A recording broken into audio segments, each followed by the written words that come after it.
Because Fusion IO started with a hack, something. What?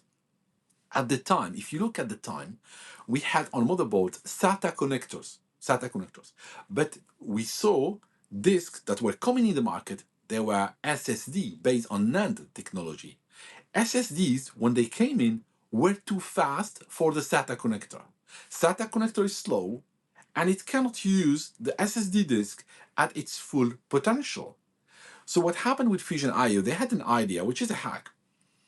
They took the NANDs from this SSD, they put them on a circuit board, and they plugged the whole thingy on a PCI Express port, which makes it closer to the CPU.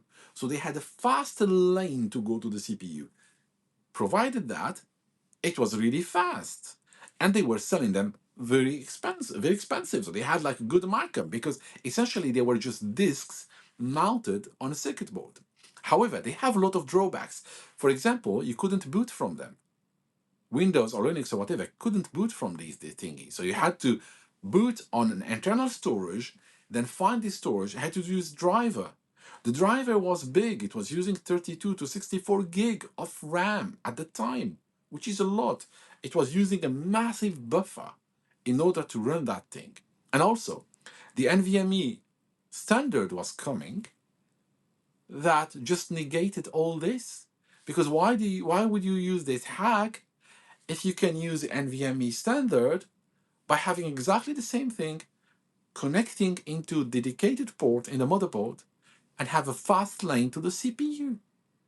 So the technology was dying. Yes, it's good. You know, in IT, it's good to have a hack, but the hack is just going for a short while, give you an edge for a few months or maybe a year or two, and then the technology would advance, making your hack just, useless. There is no point from what you're doing.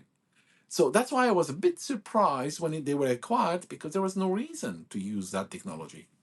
Maybe they were acquired just to get killed. That's sometimes they're also like, especially big companies, they do the acquisition just to put the company later and their products into the graveyard, and that's it.